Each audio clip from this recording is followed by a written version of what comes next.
Hello, welcome to another episode of Play Cool Songs. Thanks for joining me today. It's a pretty hot one in Brisbane, so I'm just trying to stay cool in my home studio here. So today we're going to check out a New Orleans Mardi Gras party standard called Tremé, which we picked up on from the TV show, which was on Netflix for a while there. It's just a fun tune to play.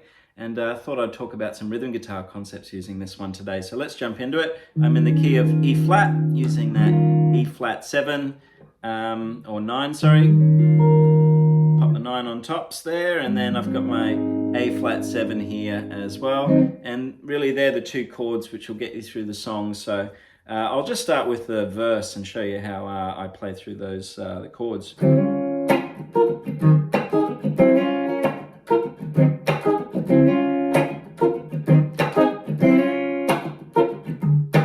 Okay, so just good pocket feel there, just trying to lock in with everyone else. Then the intro and the chorus are the same, and we're kind of moving through these triads here, which is the main motif,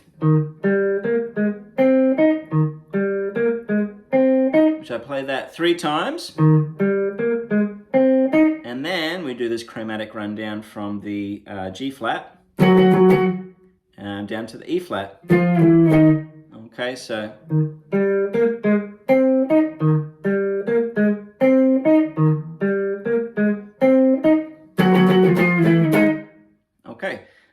so that's it really. Which is a simple enough song, but it just gives us an opportunity to talk about some rhythm guitar chops. So for me, one of the strumming concepts which I would talk through with my students would be this idea of breaking up a chord into its string set. So I've got the low and the high strings there, and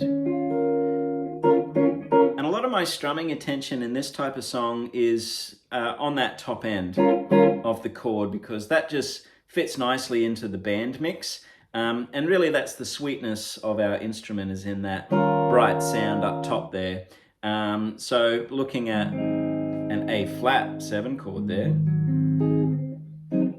even though I've got all 6 strings available to me in the chord voicing, I'm not going to be hitting all of those at any one time, especially as my strumming hand gets a little bit more intricate with what it's doing over there. So if I start on the E flat 9 there,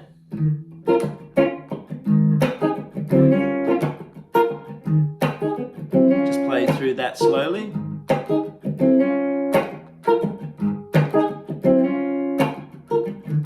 You can hear on that downbeat there, I'm hitting the bass strings and then focusing my strumming really on the top part of that chord voicing. Maybe I'm using essentially those notes there, or maybe I like that A flat 7. And then sometimes I might just remove the B string from that voicing as well, just to thin out the chord a little bit, depending on how big our horn section is on the night, or that sort of thing. So really, I suppose I'm coming up with a guitar part which I'm just committing to in the moment, on the spot, for that performance of the song. But that might change, across the months or years that we have this in our set list. And so no 2 nights might be the same. And really that's okay in this type of music. I like being free to improvise and create on the spot. We're not playing Mozart in a classical concert hall here. It doesn't have to be high fidelity to the original recording. So for me it's quite free, and I just want it to feel good, so that we're putting out a good energy for the audience.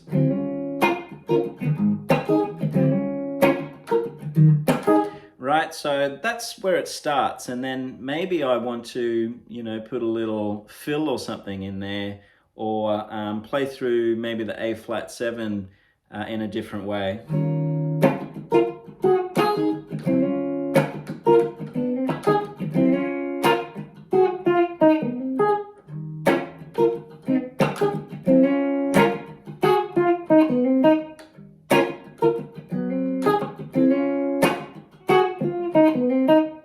Okay, so as an idea there, I'm kind of sliding into that E flat 9 again, and then I'll start with that maybe. So I'm just barring across the 4th fret and then hammering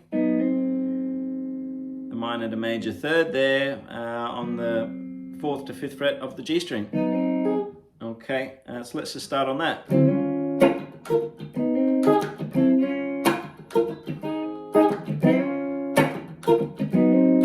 Okay, and then now I'm just putting in a lead line. Okay, so I'm all on the B string here, 7, 6, 4, sliding in, and then I might hit the A flat and E flat, maybe just the E flat, maybe just the A flat.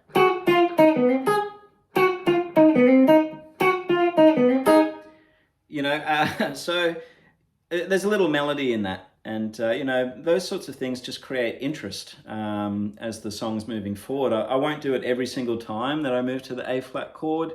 I might do it every 4th time or 6th time or something. Yeah, just to, you know, it's those subtleties which keep the audience engaged, I feel, at least I think, with what we're doing. So, you know, these kind of ideas just coming out of the A flat 7, dominant 7 arpeggio.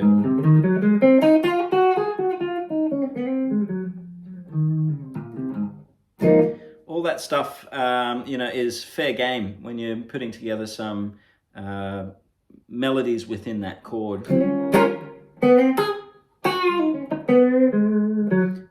So whatever you like, you know, have a play around with that stuff. And the beauty of it is really that it is just 2 chords, so that you know, the repetition, playing that over and over again, just gives you an opportunity to, you know, dig in and develop some ideas that work for you. Another thing, just with the motif there, you know, it sort of reaches back to sort of that Afro-Cuban style again, just with these simple triads. And I find that I'm picking them a little bit further to the bridge because it just gives me a cool sound. And I'm just trying to make it, you know, sound, you know, maybe it's like the Call Me Al version of, you know, an African guitar player, but...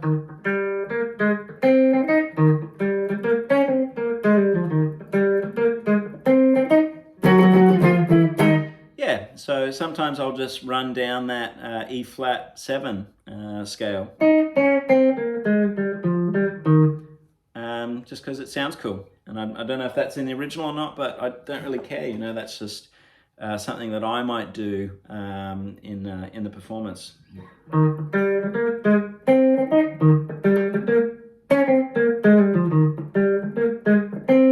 And then hit one of those, and then maybe at the end of that.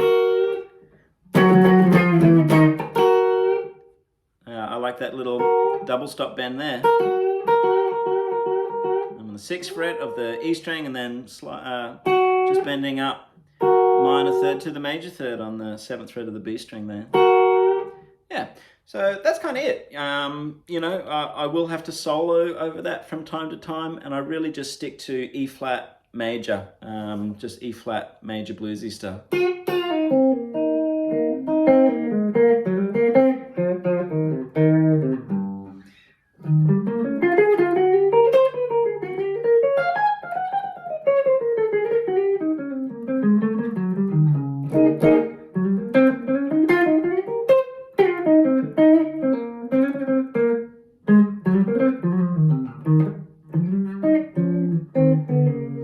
Yeah, so you know, it's a upbeat major key song, so I don't want to just come in with the, you know, the minor blues over the top of that. So yeah, it's another one of those songs where you kind of need some major tonality in your soloing as well. But yeah, put it into a looper and have some fun with it, digging out some rhythm guitar parts there, and yeah, soloing over those 2 chords is worthwhile. So yeah, thanks for joining me today, and I'll catch you for the next one. Stay well.